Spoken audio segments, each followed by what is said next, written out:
रायगड जिल्ह्यातील पोलादपूर तालुक्यातील अतिवृष्टीमुळे दरडी कोसळणे आणि जमिनीला भेगा पडण्याच्या घटनांच्या पार्श्वभूमीवर राज्याचे फलोत्पादन रोजगार हमी योजना आणि खार जमीन विकास मंत्री भरतशेठ गोगावले यांनी धोकाग्रस्त गावांची पाहणी करून ग्रामस्थांना सुरक्षिततेची ग्वाही दिली आहे। नाणेघोळ, सडे, किनेश्वर, पेठवाडी, ओमळी आणि क्षेत्रपाळ या गावांमध्ये निर्माण झालेल्या परिस्थितीचा आढावा घेत संबंधित अधिकाऱ्यांना सविस्तर अहवाल तयार करून शासनाकडे सादर करण्याचे निर्देश त्यांनी दिले। महाड येथे शुक्रवारी सर्व विभागांच्या अधिकाऱ्यांची बैठक घेऊन नैसर्गिक आपत्तींचा आढावा घेतला जाणार असल्याची माहिती देखील त्यांनी दिली। पाहणी दरम्यान ग्रामस्थांनी घरांना पडलेले तडे, जमिनीतील भेगा आणि संभाव्य दरडींचा धोका याबाबत चिंता व्यक्त केली। काही गावातील नागरिकांनी सुरक्षित ठिकाणी स्थलांतर करण्याची तयारी देखील दर्शवली।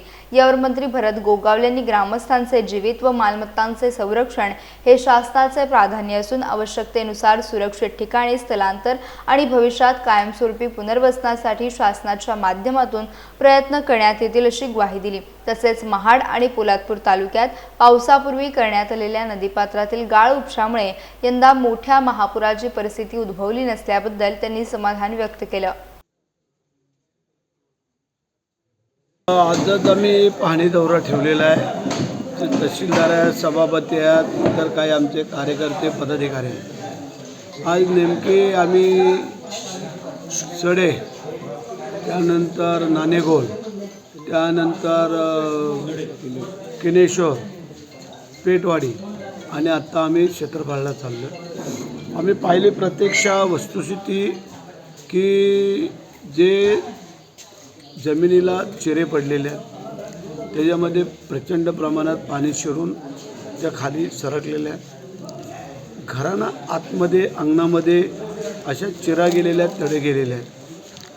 आणि मग जी काही घरं आम्हाला धोकादायक वाटत आहेत ते आता आम्ही तहसीलदारांना सांगितलेलं आहे की आपल्याला ती घरं त्यांचं पुनर्वसन करणं गरजेचं आहे। भविष्य काळामध्ये कधीही ते दरडी येऊन त्याच्यावरती फार मोठा अपघात होऊ शकतो आणि करता आम्ही ही उपाययोजना करतो आहे। आम्ही कालच परवा शासनाकडं कॅबिनेटमध्ये विषय मीच काढला होता आणि त्यांना आम्ही सांगितलं होतं की बोल ही अशी पावसामध्ये फार मोठे नुकसान झाले, परंतु यावेळेला कुठेही जीवितहानी आमच्याकडं दोन्ही तालुक्यात तशी झालेली नाही आहे।